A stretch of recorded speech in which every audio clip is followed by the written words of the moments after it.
All right, today we're putting on our detective hats. We're going to follow the invisible breadcrumbs left behind inside a computer, all to uncover the story of a security breach. So, picture this, a security breach. The alarm bells are ringing, but when you look at the system, on the surface, everything seems, well, normal. As an investigator, where do you even start looking for clues? Well, the answer is in something forensic experts call application artifacts. You can think of them like digital fingerprints or data trails that every piece of software leaves behind. These are the key to piecing together the whole story of what really happened on a system. Okay, let's get our hands dirty and dive right into this investigation. The very first step, always, is to get the lay of the land, to map out the digital crime scene and figure out what we're dealing with. So on a Linux system, our first move is to just ask the computer for a complete inventory of all its official software. A simple command like this can generate a whole list, giving us a baseline of what's supposed to be there. And here's what it spits out, a nice, neat table showing every program, its version, and a little description of what it does. This creates our map, our understanding of what the system should look like when it's clean. But here's the catch. This list only shows us programs that were installed the official way through the system's package manager.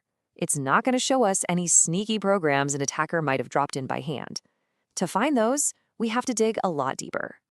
Okay, now for the fun part. We're going to follow our first real lead, and it comes from a really common program that, believe it or not, often confesses a lot more than it should, the text editor, Vim. And lucky for us, analyzing this lead is a super simple two-step process. First, we find the evidence, a little hidden file called .viminfo.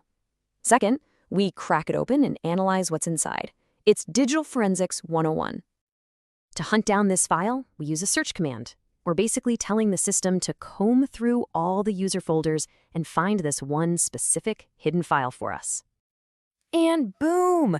Just like that, our search hits on two files. One is for a generic system account, but the other one, that one belongs to a user named Janice. She's our person of interest. So now, all we have to do is take a peek inside that file. With the right permissions, we can see exactly what Janice has been up to in her text editor. And what do we find? This little gem, a line that reads #last_search_pattern. This is like looking directly into the user's thought process. It's the very last thing they searched for. It might seem tiny, but a clue like this can be the single thread that unravels the entire investigation. Okay, that was a great start, but it's just one piece of the puzzle. We need more context, so let's widen our net and start tracing the user's web footprints.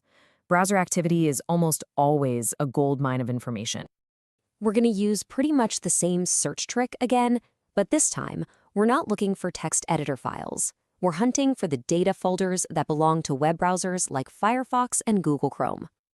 And check it out, we've got results. We found 2 Firefox directories, one of which belongs to a user named Eduardo. So let's switch gears and see what Eduardo has been up to online. We dive into Eduardo's Firefox folder, and we see a couple of user profiles. Now, the trick is knowing which one to look at. See that default release profile? That's the active one. That's where all the juicy recent data is hiding. But, we've hit a snag. Browser data isn't just stored in simple text files. It's a tangled web of mini databases and configuration settings. Trying to pick it all apart by hand would take forever.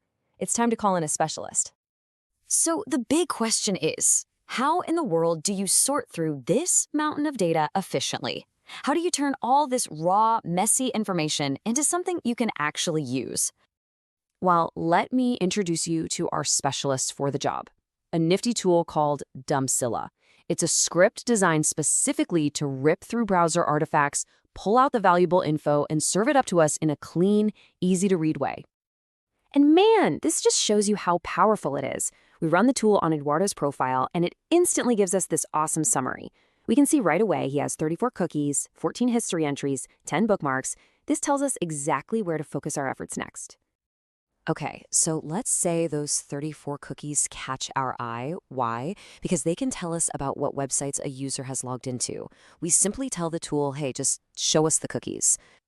And look at what it gives us back. A perfect, clean, organized table of all the cookies. For an investigator, this is pure gold. This doesn't just show which websites were visited, it can reveal active login sessions. A cookie for a cloud storage site could lead you to stolen data. It's literally a map of their recent digital life. All right, let's zoom out for a second. We've followed clues from a text editor and a web browser, but the real takeaway here is that every single system tells a story. You just have to know which questions to ask, and more importantly, where to look for the answers.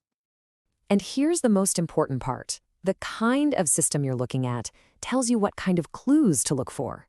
On a web server, the story is in the access logs. On a database server, it's all about the query logs. And on a workstation like the one we're on, it's in things like emails, documents, and terminal history. Understanding the system's purpose is everything. And that kind of brings us full circle to one final thought. Your own computer, your phone, they're creating thousands of these digital footprints every single day. If somebody were to look through them, what kind of story would they tell about you?